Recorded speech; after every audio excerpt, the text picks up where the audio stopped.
प्यारे बच्चों, जैसे कि आप सबको विदित है, विद्युत ऊर्जा और विद्युत शक्ति का टॉपिक हमारा चल रहा है। तो उसमें जो most important numerical portion bulb के संबंधित न्यूमेरिकल आते हैं।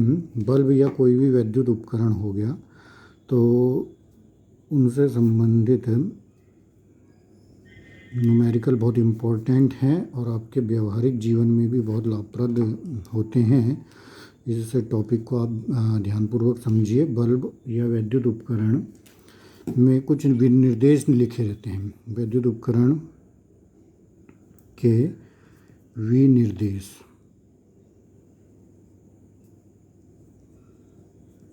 ठीक है, आपने देखा होगा जो विद्युत बल्ब है आपका, विद्युत बल्ब के ऊपर कुछ छपा रहता है, जैसे कि अधिकतर 220 वोल्ट, और अगर आपका 100 वाट का बल्ब है तो उसके ऊपर 100 वाट ऐसा लिखा रहता है। आपने अधिकतर गौर किया होगा। बल्ब आपने देखे होंगे। आजकल तो बल्ब बहुत रेयर केस में लोग बाग यूज कर रहे हैं। अधिकतर CFL और LED लगा रहे हैं, लेकिन बल्ब कहीं कहीं यूज ज़रूर हो रहा है। तो उन बल्ब में आपने देखा होगा कि इस प्रकार से विनिर्देश लिखे रहते हैं, नोटिफिकेशन जो उसके ऊपर लिखा रहता है कि 220 वोल्ट और 100 वाट। अगर आपका 50 वाट का बल्ब है तो ऐसे ही 220 वोल्ट और 50 वाट, ठीक है। कॉमन चीज़ क्या है? 220 वोल्ट, ये हमेशा हर एक बल्ब पे लिखा रहता है। कहने का मतलब क्या है, भारत में जो भी वोल्टेज अधिकतर मानी जाती है वो 220 वोल्ट मानी जाती है, और हमारे घरों में प्रायः 220 वोल्ट की ही वोल्टेज मिलती है, ठीक है। अगर किसी बल्ब को 100 वाट का अगर हम बल्ब लें और 100 वाट के बल्ब को प्रॉपर 220 वोल्ट की वोल्टेज मिल रही है तो वो 100 वाट का ही जलेगा। उसकी जो पावर होगी वो 100 वाट ही होगी, ठीक है।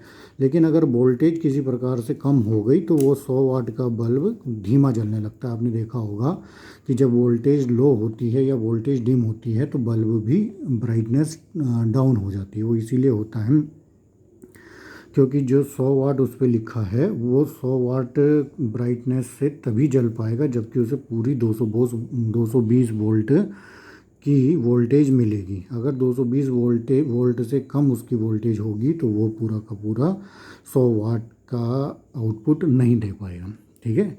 ये आपको समझना है, ठीक है। इसे चाहे तो हम आपको न्यूमेरिकली भी समझा सकते हैं कि सपोज आपके पास एक बल्ब है और इस प्रकार का ये बल्ब है। बल्ब के अंदर एक रेजिस्टेंस लगा होता है, जो भी ये टंगस्टन का तार होता है ये उसका रेजिस्टेंस होता है। तो सपोज ये जो बल्ब है ये वही 220 वोल्ट पे काम कर रहा है और मान लो कितने वाट का है, 100 वाट का है, ठीक है। एक दूसरा बल्ब है, ये दूसरा बल्ब ले लिया और ये बल्ब जो है सेम रेजिस्टेंस है, इसके अंदर भी सेम वही बल्ब है, लेकिन अब ये 220 वोल्ट पे ना काम करके मान लो 110 वोल्ट पे काम कर रहा है, वही 100 वाट का बल्ब है, ठीक है। अब हम दोनों से के पावर निकाल देते हैं कि इस कंडीशन में 220 वोल्ट 100 वाट पे क्या पावर होगी और 110 वोल्ट और 100 वाट पे क्या पावर होगी। ये ध्यान रखना है। पावर जो है, जो आपकी पावर है, ठीक है, पावर बताती है ब्राइटनेस को। आपसे पेपर में अगर पूछा जाए कि भैया कौन सा बल्ब ज़्यादा चमकदार जलेगा तो आपको केवल उसकी पावर निकालनी है। अगर आपने उसकी पावर मतलब शक्ति निकालनी है, अगर आपने उसकी शक्ति कैलकुलेट कर ली और दोनों में जिसकी शक्ति ज़्यादा होगी वो ज़्यादा चमकदार जलेगा, ठीक है, वो ज़्यादा ब्राइट जलेगा। तो ब्राइटनेस डिपेंड करती है पावर पे। जिसकी पावर जितनी ज़्यादा होगी वो बल्ब उतना ही ज़्यादा चमकदार होगा, ठीक है। तो अभी हम दोनों की पावर निकाल देते हैं और पता चल जाएगा हमें कि कौन सा बल्ब ज़्यादा चमक से जलेगा और कौन सा बल्ब कम चमक से जलेगा। तो देखिए बल्ब सेम है, रेजिस्टेंस ये भी इसका भी सेम है, इसका भी सेम है। हमें पावर के फॉर्मूले हमने कल बताए थे आपको, बहुत सारे फॉर्मूले हमने पावर के पढ़े। उसमें हमें केवल कौन सा पावर का फॉर्मूला देखना होगा। देखिए P = ये फार्मूला आपने पढ़ा था V²/R, ठीक है। अगर कंपैरिजन करें हम दोनों का तो इसमें भी P = V²/R आएगा, लेकिन इसमें वोल्टेज अलग है। मान लो यहाँ V1 वोल्टेज पे काम कर रहा है, ये V2 वोल्टेज पे, इसलिए पावर भी दोनों की अलग अलग हो जाएगी। ये P1 रेजिस्टेंस दोनों का सेम है, ठीक है।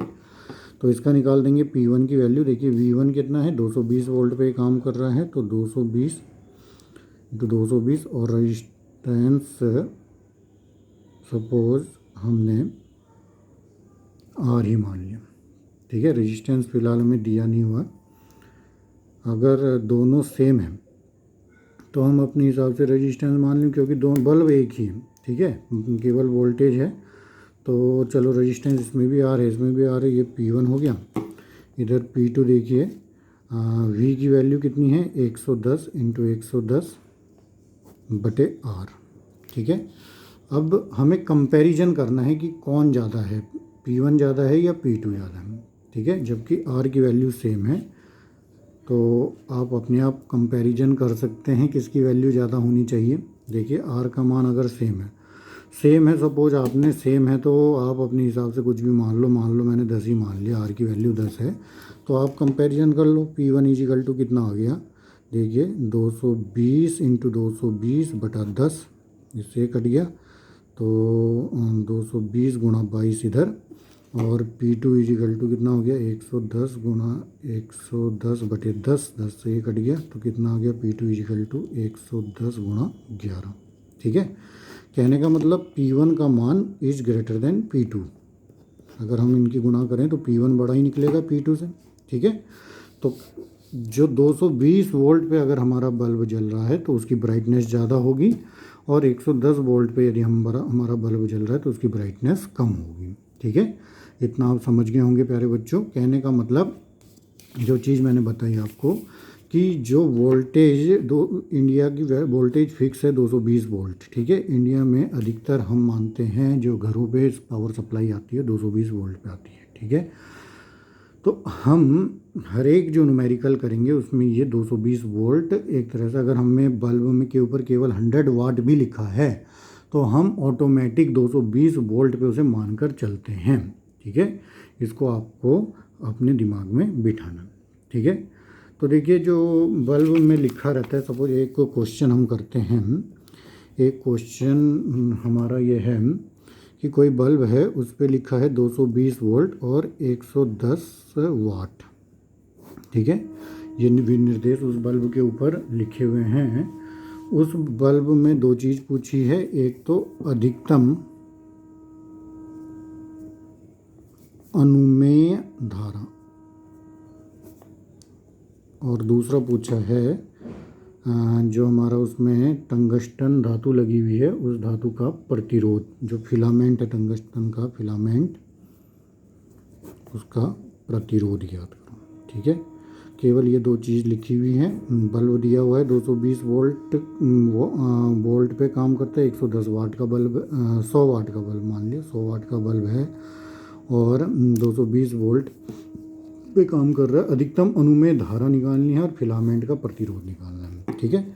तो सबसे इम्पोर्टेंट चीज़ ये जो आपने है अधिकतम अनुमेय धारा, ये क्या चीज़ होती है अधिकतम अनुमेय धारा, आप ध्यानपूर्वक समझें इसे। अनुमेय धारा का मतलब ऐसी धारा जो बल्ब अपने अंदर से अधिक गुजार सकता है, मतलब उस धारा से अधिक अगर धारा उस बल्ब में बह गई तो वो बल्ब क्या हो जाएगा, फ्यूज हो जाएगा, ठीक है। तो वही अधिकतम अनुमेय धारा हम ज्ञात करेंगे। तो देखिए हमें क्या दिया हुआ है, V दिया हुआ है और ये P दिया हुआ है, ठीक है। पावर का फॉर्मूला हमें पता है P=VI, इससे हम I का वैल्यू निकाल सकते हैं, I बराबर P/V, ठीक है। P कितना है आपका 100 और V का मान 220, ठीक है। 10/22 5/11 एम्पियर की अधिकतम अनुमेय धारा इसमें से प्रवाहित होगी, ठीक है। अगर 5/11 एम्पियर से ज़्यादा करंट अगर इस बल्ब से गुजरेगी तो ये बल्ब फ्यूज हो जाएगा, ठीक है। अधिकतम अनुमेय धारा का मतलब यही होता है, ठीक है।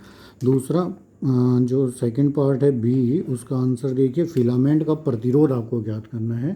तो प्रतिरोध ज्ञात करने का देखिए फॉर्मूला आपको निकाला था जिसमें R भी आता है, रेजिस्टेंस आता है P=V² R से हमने आर की वैल्यू निकाल सकते हैं, आर बराबर v² / p। ठीक है, v हमें पता ही है कितना है, 220 इंटू 220 अपॉन p कितना हो गया 100। तो एक जीरो से जीरो, 22 इंटू 22 बराबर 484 ओम। ठीक है, तो इतने ओम का आपके फिलामेंट का रेजिस्टेंस आ जाएगा, इतने ओम का प्रतिरोध बल्ब के फिलामेंट में रहेगा। ठीक है, तो प्यारे बच्चों आप समझ गए होंगे, नॉर्मल चीज़ें पेपर में पूछी जाती हैं कि कितनी अनुमेय धारा होगी इस बल्ब से गुजरने वाली, और उस बल्ब का फिलामेंट का प्रतिरोध कितना होगा। ठीक है, इसी क्रम में एक न्यूमेरिकल देखिए जो कि अनेक बार पेपर में पूछा जाता है। देखिए बहुत इम्पोर्टेंट न्यूमेरिकल है, और दो टाइप के न्यूमेरिकल बनते हैं, एक पैरेलल में और एक सीरीज में। तो पहले पैरेलल वाला करते हैं। मान लो आपके पास 3 बल्ब दिए हुए हैं और तीनों बल्ब एक दूसरे के साथ पैरेलल में जोड़ दिए गए हैं, नो सीरीज में जोड़ दिए गए हैं। इस प्रकार से तीनों बल्ब अलग अलग हैं। मान लो ये बल्ब आपका 100 वाट का हो गया, ये बल्ब आपका 50 वाट का हो गया, और ये बल्ब आपका 25 वाट का हो गया। ये बल्ब नंबर 1, ये बल्ब नंबर 2, ये बल्ब नंबर 3, ये 3 बल्ब हो गए। तीनों को हमने श्रेणी क्रम में जोड़ दिया, और इन तीनों को बाह्य स्रोत से हमने जोड़ दिया। मान लो 250 वोल्ट के एक बैटरी से जोड़ दिया। ठीक है, अब इन तीनों को जब हमने सीरीज में जोड़ा है तो हमसे पूछा गया है कि भैया इनमें से सबसे चमकदार कौन सा बल्ब जलेगा, 100 वाट का जलेगा या 25 वाट का जलेगा या 50 वाट का जलेगा। हमें ये बताइए कि इन बल्ब में सबसे चमकदार कौन सा होगा। ठीक है, तो मैंने आपको बताया कि चमकदार कहीं पे भी लिखा हो, ब्राइटनेस कहीं पे भी आएगी, तो उसका सीधा मतलब यह है कि कौन सा बल्ब अधिक पावर डेसिपेट करेगा, जो बल्ब अधिक पावर खर्च करेगा, जिसके अंदर अधिक से अधिक पावर खर्च होगी, वो उतना अधिक चमकदार जलेगा। ठीक है, तो इस हिसाब से हम क्या कर सकते हैं, बता सकते हैं कि कौन सा बल्ब अधिक पावर से जलेगा, अधिक चमकदार जलेगा। ठीक है, तो इसके लिए देखिए तीनों बल्ब अलग अलग हैं, ये अलग बल्ब है, ये अलग बल्ब है, और तीनों के हमें पहले रेजिस्टेंस निकाल देंगे, और रेजिस्टेंस जब पता चल जाएगा तो हम पावर निकाल लेंगे।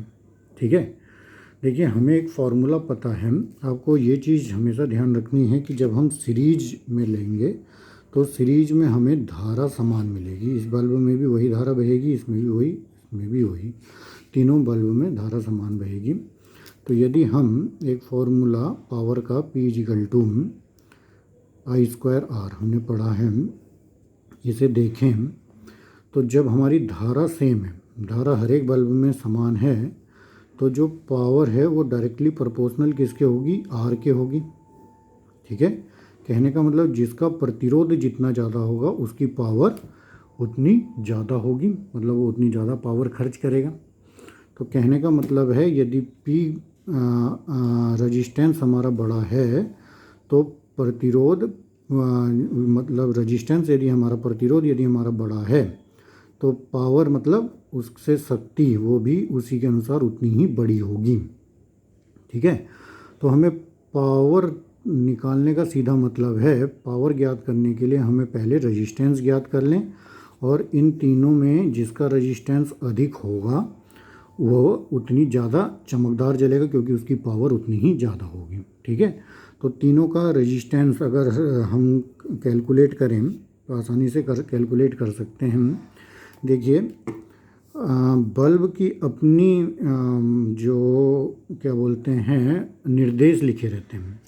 हमने 250 वाट के इससे जोड़ा, ये केवल ये देखने के लिए जोड़ा कि इसमें I एम्पियर करंट हर एक में बह रही है। ठीक है, अब इस बल्ब में भी 250 एम्पियर, इसमें 250 वाट नहीं, 250 वाट का वोल्टेज डेसिपेट नहीं होगी। बल्ब अपने हिसाब से वोल्टेज डेसिपेट करता है, और हमें पता है कि जो इंडियन बल्ब होते हैं वो 220 वोल्ट पे काम करते हैं। तो इनकी जो भी हम रेजिस्टेंस निकालेंगे वो 100 वाट और 220 वोल्ट को मद्देनज़र रखते हुए निकालेंगे। ये भी जो 50 वाट का बल्ब है ये भी 220 वोल्ट पे काम करेगा और 25 वाट का बल्ब भी 220 वोल्ट पे काम करेगा। हमें 250 वोल्ट से मतलब नहीं है, 250 वोल्ट तो बाद की बात है। पहले तो हम बल्ब देख रहे हैं और जो बल्ब कंपनी से बन के आया है वो 100 वाट और 220 वोल्ट पे काम करता है। ठीक है, तो अगर हम पहले बल्ब का रजिस्टेंस निकालें R1, तो R1 is equal to V square upon P. ठीक है, जो हमने फॉर्मूला आपको पहले भी बताया R is equal to V square upon P से, वो हम इसके लिए भी निकाल सकते हैं। V की वैल्यू कितनी हो गई 220 का स्क्वायर बटा P का मान कितना है 100 वाट का बल्ब है। ऐसे ही R2 जो निकलेगा वो 220 का स्क्वायर बटा 50 हो जाएगा। ऐसे ही R3 जो निकलेगा वो 220 का स्क्वायर बटा 25 हो जाएगा। ठीक है, अगर हम इनका कंपैरिजन करें तो साफ देखने को मिल रहा है कि जो R3 की वैल्यू है वो बड़ी होगी R2 से और R2 की वैल्यू बड़ी होगी R1 से, क्योंकि ऊपर सबके एक ही चीज़ है, डिनोमिनेटर मतलब जो हर है वो सबका अलग अलग है, और हर जिसका बड़ा होगा वो वैल्यू कम होगी, हर जिसका छोटा होगा वैल्यू ज़्यादा होगी। तो इस प्रकार से हमने निकाल लिया, कंपैरिजन कर लिया। अगर हम सॉल्व करेंगे बहुत देर लगती है। कंपटीशन में आपको अपने दिमाग से ये देखना है कि कौन सी चीज़ बड़ी होगी, क्योंकि हमें तुलना करनी है। हमें ये नहीं देखना कि कितना खर्च होगा, हमें ये बताना है कि कौन अधिक चमकदार होगा। और चमकदार का हम केवल ये देखना है कि किसका रेजिस्टेंस ज़्यादा होगा, जिसका रेजिस्टेंस ज़्यादा होगा उसकी पावर भी उतनी ज़्यादा होगी। ठीक है, तो इस हिसाब से हम देखें R3 की वैल्यू R2 से बड़ी है और R2 की वैल्यू R1 से बड़ी है, तो जिसका रेजिस्टेंस ज़्यादा होगा उसकी पावर भी ज़्यादा होगी। तो सेम हम कह सकते हैं P3 is greater than P2 is greater than P1। तो P3 कौन सा है, ये थर्ड वाला, मतलब 25 वाट का बल्ब अधिक चमक से जलेगा, उसके बाद 50 वाट का जलेगा, उसके बाद 100 वाट का बल्ब जलेगा। ठीक है, तो कुल मिलाकर हमारी जो कहानी है वो यही है, पावर जिसकी अधिक होगी वो ही अधिक तेज़ी से जलेगा। ठीक है, तो पावर अधिक होने का सीधा मतलब यही है कि चमकदार का सीधा मतलब है कि जिसकी पावर ज़्यादा होगी। तो ये आप समझ गए होंगे। तो देखिए, सीरीज में हमेशा इस फॉर्मूले का यूज करेंगे क्योंकि इसमें हमारा आई कांस्टेंट है। अब पैरेलल में हमारा वी कांस्टेंट रहता है तो हम वी वाले फॉर्मूले का भी यूज करके बताएंगे, वो सेकंड न्यूमेरिकल उसी में करेंगे। फिलहाल आप समझ गए होंगे इस प्रकार के। अगर हमें 3 बल्ब, हमें इसे 250 वोल्ट से मतलब नहीं है, हमें बल्ब की मैन्युफैक्चरिंग देखनी है। मैन्युफैक्चरिंग में बल्ब के ऊपर हमेशा ये चीज़ लिखी रहेंगी, और इस चीज़ को जब लिखी रहेगी तो इस चीज़ से हम बता सकते हैं कि कौन सा रेजिस्टेंस किसका ज़्यादा होगा। ठीक है, इसी क्रम में अब हम समांतर कॉम्बिनेशन देखते हैं। तो इसी क्रम में समांतर संयोजन कर लेते हैं और उसमें भी इसी कॉन्सेप्ट को आगे बढ़ाया जाएगा। देखिए, समांतर क्रम है इस प्रकार से, एक हमारा बल्ब, एक सेकंड बल्ब उसी के समांतर क्रम में और एक थर्ड बल्ब समांतर क्रम में जोड़ दिया गया है, और इनको भी एक बाहर से एक 250 वोल्ट की बैटरी से जोड़ दिया गया। ठीक है, ये 100 वोल्ट और 220 100 वाट 220 वोल्ट पे काम कर रहा है। ये 50 वाट वही 220 वोल्ट पे, और ये 25 वाट और 220 वोल्ट पे काम कर रहा है। ठीक है, क्वेश्चन वही है कि किसकी ब्राइटनेस ज़्यादा होगी, कौन सा ज़्यादा तेज़ जलेगा इनमें, तो वही कहानी है। लेकिन इसमें अब हमने ये देखना है कि जब हमारा करंट जाएगी तो करंट तो तीनों में अलग अलग होगी, क्योंकि ये समांतर क्रम में बल्ब हैं। जबकि विभव सब में सेम होगा, ये विभव, ये विभव, ये विभव और इनसे जुड़ा हुआ बाह्य विभव तीनों सेम होगा। तो विभव सेम होने के केस में हम पावर का जो फॉर्मूला लगाएंगे वो विभव वाला लगाएंगे, P is equal to V square upon R. ठीक है, जब विभव सेम है तो इससे साफ नज़र आ रहा है कि P is inversely proportional to R, मतलब जो पावर है वो रेजिस्टेंस के व्युत्क्रमानुपाती है। अगर रेजिस्टेंस ज़्यादा होगा तो पावर कम होगा। ठीक है, रेजिस्टेंस बढ़ेगा तो पावर कम होगा। तो इन तीनों बल्ब में जिसका प्रतिरोध ज़्यादा होगा वो कम जलेगा। ठीक है, इसके अनुसार ये है कि यदि रेजिस्टेंस ज़्यादा है तो पावर कम होगा। ठीक है, तो अब हम तीनों का रेजिस्टेंस निकाल दें, वो ही हमने पहले भी निकाला था। R1 इज इक्वल टू कितना आएगा, 220 का स्क्वायर बटा 100।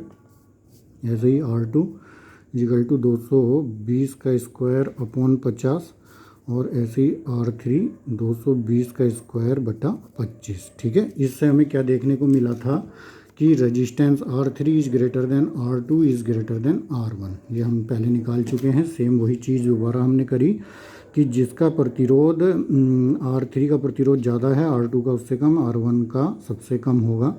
और पहले केस में तो पावर जो थी वो रेजिस्टेंस के समानुपाती थी, अब व्युत्क्रमानुपाती है। तो अब क्या होगा, इसका उल्टा हो जाएगा कि जो P3 है वो less than P2 is less than P1। तो इस बार कौन सा बल्ब सबसे ब्राइट जलेगा, ये वाला P1 वाला। P1 की पावर ज़्यादा है, तो समांतर क्रम में जिसका वोल्टेज, जिसका वाटेज ज़्यादा है वो अधिक पावर से अधिक ब्राइट जलेगा, जबकि श्रेणी क्रम में जिसका वाटेज कम होता है वो कम अधिक ब्राइट जलता है। ठीक है, तो प्यारे बच्चों आज के लिए इतना ही। इस प्रकार से आप इस प्रकार के अन्य न्यूमेरिकल भी आप अपने बुक में देखें और करें। कोई समस्या आने पर मुझे अवगत कराएं। और इसी के साथ साथ जो कि थ्योरेटिकल टॉपिक हैं, जैसे कि मीटर सेतु ब्रिज हो गया, आपका विभव मापी हो गया, वो भी मैं नोट्स के साथ में भेज रहा हूँ, उसको आप केवल पढ़कर ही समझ सकते हैं। तो आज के लिए इतना ही। बहुत बहुत धन्यवाद।